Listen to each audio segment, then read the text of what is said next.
Massachusetts and the Boston area, but right throughout the United States for his wonderful book, Exposing the Council on Foreign Relations. It's probably been the bestseller for the John Birch Society for many, many years, and probably will continue to be in the future. All of you know him. Many of you know him here personally. We're just so grateful for the wonderful publication he put together. It's helped us mightily in explaining the nature of many of the problems in America. Would you please welcome the author of Shadows of Power, Mr. Jim Perloff.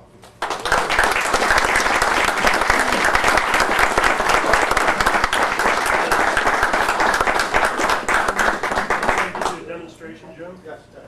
Hold the mic right like you're on your chin. Otherwise, it won't provide amplification. Okay. And then we need to have the air conditioner on. All right. So you're heard. Thank Well, you very much. first I'm going to try an experiment. If I speak without the mic, can you guys hear me okay? Yeah. All right, I think I'll try it without the mic. Well, I did write The Shadows of Power, and I am on the John Birch Society Speakers Bureau, and I usually talk either about the shadows of power and the Council on Foreign Relations and World Government. I also talk about I've written a couple of books. Some of you may know I've written books on creation versus evolution, Case Against Darwin and Tornado in the Junkyard, and I also give talks on those topics. And they last about 90 minutes. And I used PowerPoint, and I figured it wasn't going to be appropriate for tonight to try and delve into that. So I asked Hal Shurtleff, Hal, what do you think I had to talk about tonight? And he said, well, Jim, you write a lot for the New American. Why don't you pick a topic like the 10th Amendment movement? And I said, well, I've been writing a lot for the New American. I've written articles on Iran and transatlantic partnership, and got the next issue of the New American. I have articles on the fall of China in the 40s, and one on CFR domination of the Obama administration. But I figured you guys read those anyway, probably, and so it's pretty redundant, and I don't know how people feel about hearing 4 serious speeches in one night. So I decided tonight I would try something absolutely, totally different. Tonight, I decided I'd do the first ever, and if Mr. Thompson and the council don't like it, it'll be the last ever, John Birch Society stand-up comedy routine. Some people might be thinking, well, Jim, how can you do comedy when things are very serious and the economy is so bad? You know, the economy is bad. In fact, it's so bad, the other day, I saw an illegal immigrant trying to deport himself. It's so bad, and the cost of fuel is so high. Last week, a plane was on the way over from the EU to America, and they actually had to underfuel this plane. And so they had to throw all the luggage overboard to the chagrin of the passengers. But then the captain came on with worse news, and he said, folks, I'm going to have to ask 3 of you to make the supreme sacrifice and jump out. I think it's the only way we can make the plane light enough to make it to land.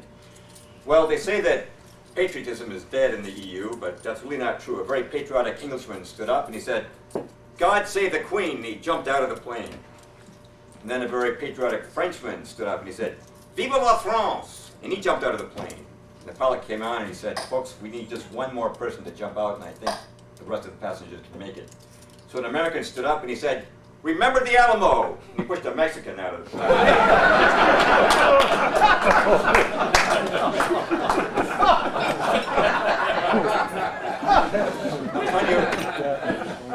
Patriotism is not dead in the European Union. People still maintain their national identities. In fact, as proof of that, recently over in the British Isles, 3 men walked into a pub.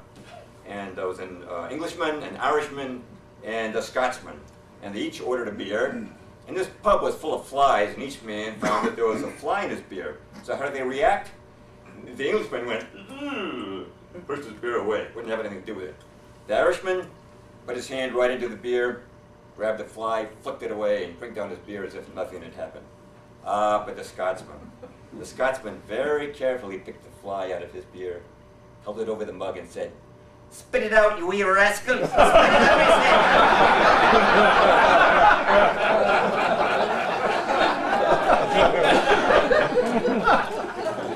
said. Now, some people are probably thinking, you know what, Jim, these are just warmed over ethnic jokes that have nothing to do with the John Birch Society. We want to hear jokes about communism and socialism. Well, you know, the guy who did the best jokes about communism was really somebody who knew about it, Yakov Smirnoff. He was the Russian comedian, came over here in the 80s. You might remember him, he'd be on TV, and he'd say stuff like this: America's great. You can always find a party.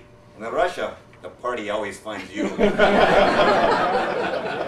Another thing he said was, America's great. You have so many TV stations here. You know, over in Russia, we have only 2 TV stations. Channel 1 is all communist propaganda. Channel 2 is KGB officer telling you, turn back to Channel 1. Smirnoff said it's very tough to be a comedian in Russia because you had to submit all your jokes to the Bureau of Jokes in the government, which is pretty rough. But he also said it was very difficult to handle hecklers in the Soviet Union when you're telling jokes. He said over here in America, if somebody heckled you telling a joke, you could just say, ah, your mother wears army boots. He says the problem with saying that in Russia is the guy's mother probably did wear army boots. But jokes about communism go back a long ways. You know, back in the days of Stalin, they say wanted to find out what the Russian people really thought of him. And he hadn't liquidated anybody for about a week, and he was looking for somebody to do it and kill him. So Stalin went into a Russian factory disguised as an ordinary laborer. You know, he had fake glasses and a phony nose. He went up to one of the workers and he said, so tell me, comrade, what do you think of Comrade Stalin? And the worker started trembling because all these other workers around. He said, what do I think of Comrade Stalin? Tell you what, comrade, let me meet you tonight outside factory. I will tell you what I think. So that night, Stalin, still in disguise, met the factory worker in the woods outside the factory. And he said, so, comrade, are you ready to tell me now what you think of Comrade Stalin? And the worker looked around, still in trepidation. When he was absolutely sure that no one was looking, he said, I like him.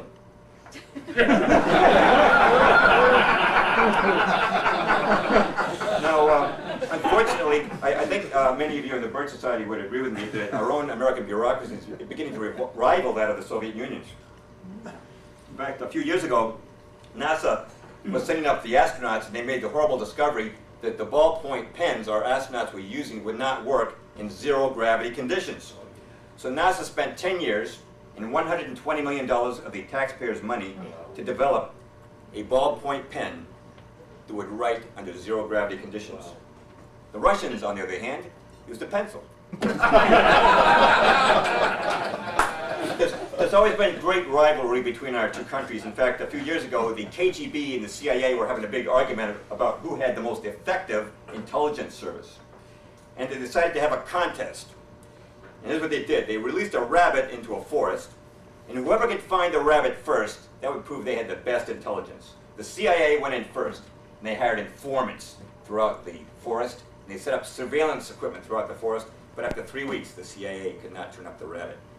Then the KGB went in, and after just 2 hours, they came back out with a beaten-up bear, and the bear was saying, I admit it, I'm a rabbit.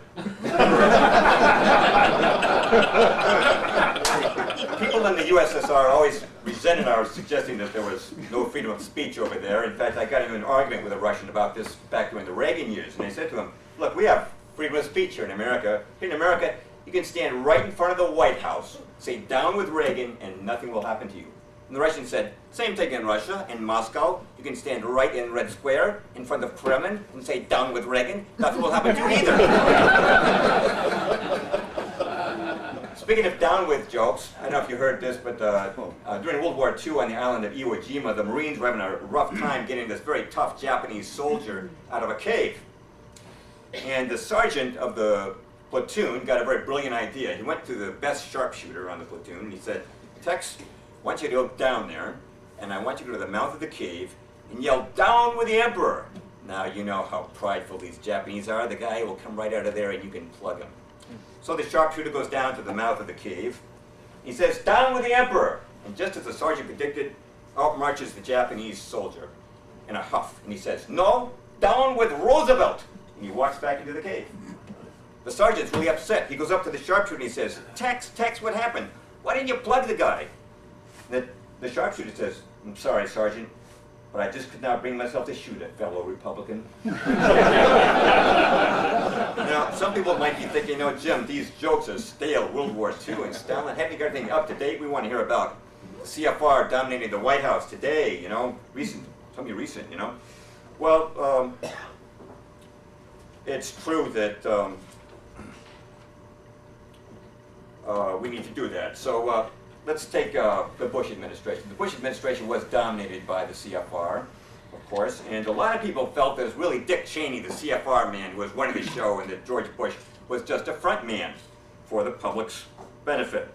And there's a story that one day Bush and Cheney were in the Oval Office, and Bush was very morose, and he was saying, gee, Dick, the polls show my popularity is at an all-time low, and the people think that I'm stupid and that you're the smart one. And Cheney says, don't worry about it, George. You aren't stupid. The American people are stupid. In fact, I'm going to show you just how stupid the American people are. So Cheney takes Bush out on the sidewalk in front of the White House, and he hails a taxi cab. And he leans into the taxi cab, and he says to the driver, listen, buddy, I live over on 14 Illinois Avenue. I want you to drive over there right now and see if I'm home or not. So very dutifully, the taxi cab driver says, okay, sir, and drives off. So Cheney says to Bush, George, you see that? See how stupid that guy was? And Bush says, you're right, Dick, the guy was stupid. There's a payphone there. He could have called to see if Another time, Bush was over visiting the Queen of England, having tea with her, and he said, Your Majesty, what is the secret of having effective government? And the Queen said, Mr. Bush, the secret of effective government is to surround yourself with intelligent people. I will demonstrate. And the Queen tinkled a little bell. Immediately, Tony Blair walked in. And the Queen said, Mr. Blair, I have a question for you. Your parents have a child. It's not your brother, and it's not your sister. Who is it? And Blair said, why, that would be me, Mum. And the Queen said, yes, correct, Mr. Blair. You may leave us now. So the Queen said to the President, please see, Mr. Bush, if you want to have an effective government, you must surround yourself with people who can answer questions like that. So Bush came back, and he's sitting in the Oval Office with Dick Cheney. He says, Dick, I'm going to find out if my guys are smart or not. So he pushes a buzzer, and Karl Rove comes in. And Bush says, listen, Rove, I want to ask you a question. Let me see if I got this straight. Your parents have a child. It's not your brother, and it's not your sister. So who is it? So Rove thinks to himself for a moment. He says, why, that would be me, Mr. President. And Bush says, no, you idiot. It would be Tony Blair.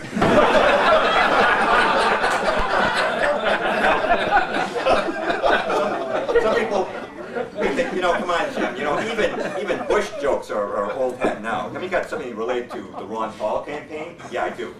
Ron Paul, rightfully, very popular this year. In fact, he's so popular that this year he was invited to throw out the opening pitch at a Washington Nationals baseball game. Well, Hillary Clinton, the Secretary of State, got wind of this, and she was incensed because she knew what Ron Paul's politics were like. And so she used her influence to get a seat right next to Ron Paul, where she could share or even hog the limelight. Well, after the national anthem had played, Ron Paul stood up, took Hillary by the collar, took her and threw her over the railing right onto the baseball field. At that point, the umpire rushed up to the stands and said, Mr. Paul, I think you misunderstood. You were supposed to throw out the pitch. The pitch!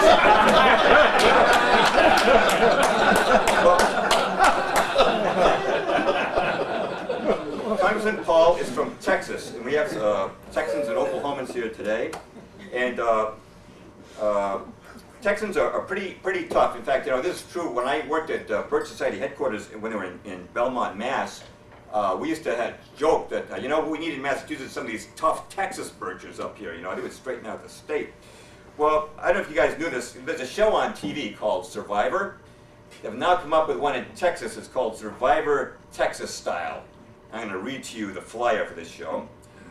The contestants will all start in Dallas, then drive to Waco, Austin, San Antonio, over to Houston and down to Brownsville.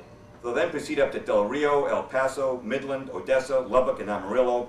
From there, they'll go on to Abilene, Fort Worth, and finally back to Dallas. Now, here's the rules. Each contestant must drive a pink, foreign-made automobile with the following bumper stickers. Proud to be gay. I voted for Obama. Confiscate all guns. 3 cheers for the NAFTA superhighway. Hillary in 2012. country music stinks, and boycott beef. The first one to make it back to Dallas alive wins.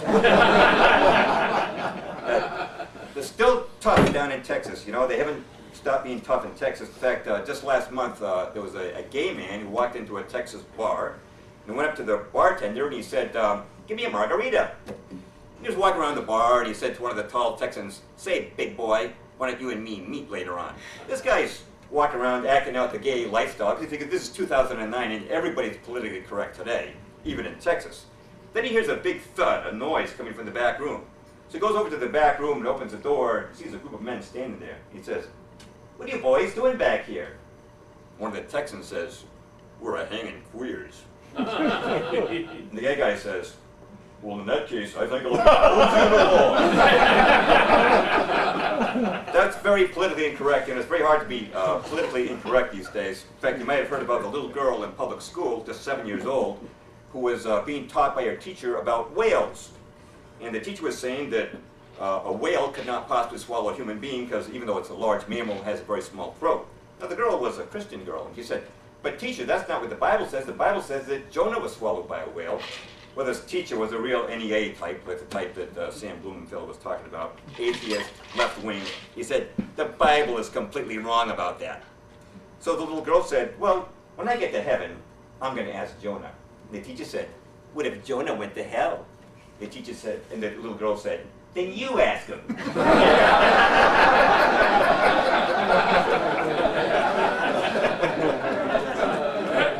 Continuing on our religious theme, I don't know if you guys heard that the state of Massachusetts, due to environmental regulation, has become overrun with squirrels. But out in Western Mass, a small town, all 3 of its churches got infested with squirrels.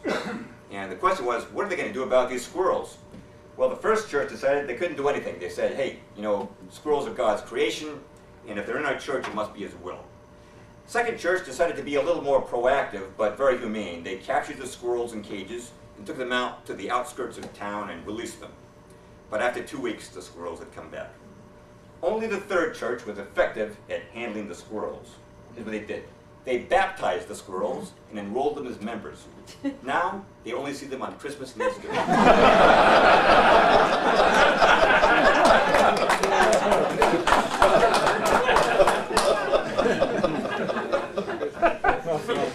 don't know if you heard about the Atheist. It's a Harvard professor. This atheist was backpacking out in the Massachusetts woods, and he was looking around and admiring all the beauty around him. And he said, "Look at that waterfall, and look at those beautiful flowers and that sunset. Isn't it amazing what the Big Bang and evolution and pure chance have created?" Well, at that moment, a big bear raced out from behind some trees, pounced on the atheist, held it down with its paws, and snarled its teeth. And the atheist said, "Oh Lord, help me." At that moment, there was a clap of thunder, and a voice from up above said, "All these years you've denied that I exist. Is it my understanding that you now wish to become a believer?" Well, even though the atheist's life was at stake, this was still too much for his pride to accept. He said, "No, I don't want to become a believer, but I'd appreciate it if you made the bear a believer." So the voice said, "Done."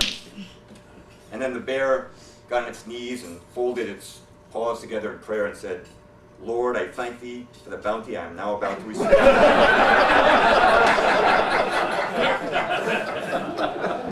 The biggest contributor to atheism, I think, in Western civilization was Charles Darwin, and I say that with a little bit of authority because I've written 2 books about it. And as you know, Darwin said that men were not made in the image of God, that men had evolved from apes or ape-like creatures. And one thing you may not know, though, is that Darwin tried to do an experiment one day. He put a baboon on a leash, and he took it to one of the poshest restaurants in all of London. And the maitre d' rushed up and he said, sir, you can't bring that vile, disgusting beast in here." And Darwin said, "My good man, I'll have you know that apes and humans are very close relatives." And the maitre d' said, "I was talking to the ape." Now, they say you can't do jokes about science because it's not funny. I don't know if that's true. You know, here in Massachusetts, we have quite a few college towns, and recently out in the town of Amherst, a physics professor walked into a bar and he ordered a drink. And he also ordered a cocktail for the empty stool next to him. And he started talking to the stool as if there was a beautiful blonde there. He's saying, "May I buy you another, my dear? Would you like to go out tonight?"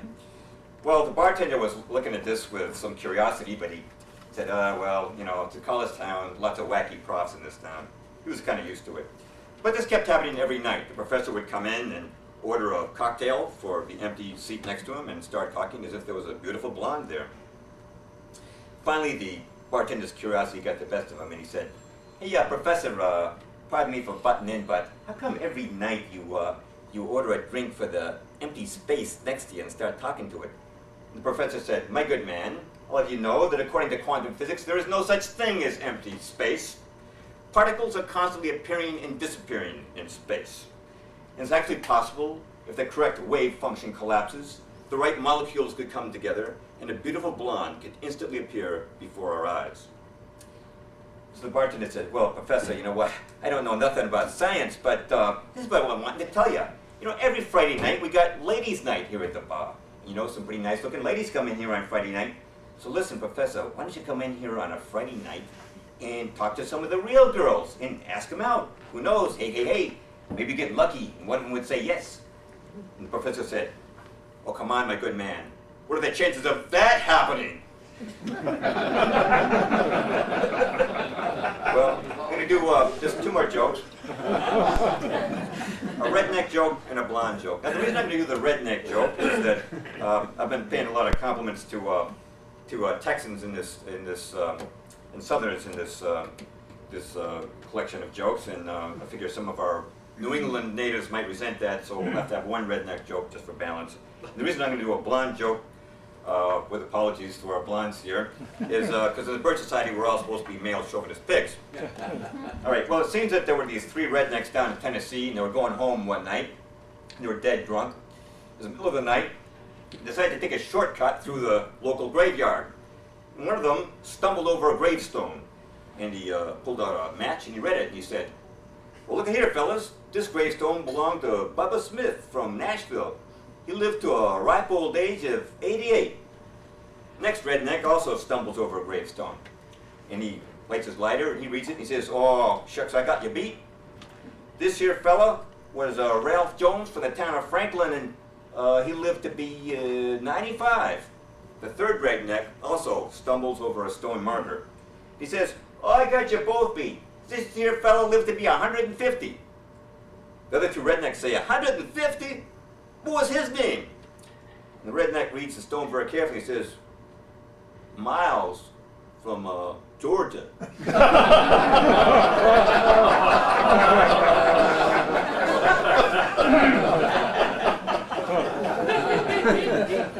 Finally, our blonde joke. Now, let's talk about these FEMA concentration camps. And there's a lot of controversy about that. Some people in the Bird Society say there's no such thing. It's just, hey, it's, you know, tucked away with black helicopters. It's just rubbish. And other people take it pretty seriously and say when the New World Order comes, they're going to stick us in these concentration camps. Well, there is actually a blonde joke in connection with this.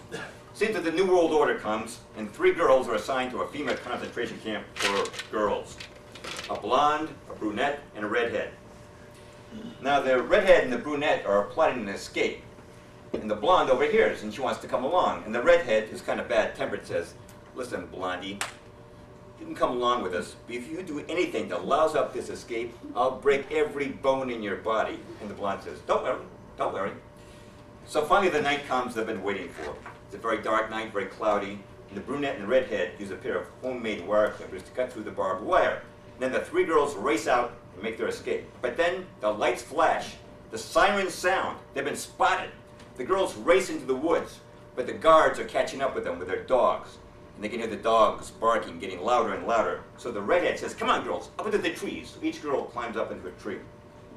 The guards and the dogs stop at the tree where the brunette is. And the dogs are sniffing around at the foot of the tree. And the brunette goes, "Woohoo, woohoo." And the guards say, "Never mind, there's nothing up in that tree but an old hootie owl. Come on, let's keep going." So the dogs then stop at the tree where the redhead is. The redhead goes, "Caw, caw, caw, caw, caw." The guards say, "You dumb mutts, there's nothing up in that tree but an old crow. Come on, keep moving." So they move along a little further, and they stop at the tree where the blonde is. The dogs are starting to yip and yap, and they're shining their flashlights up into the branches, and the blonde is thinking to herself, and finally she smiles and she says, "Moo."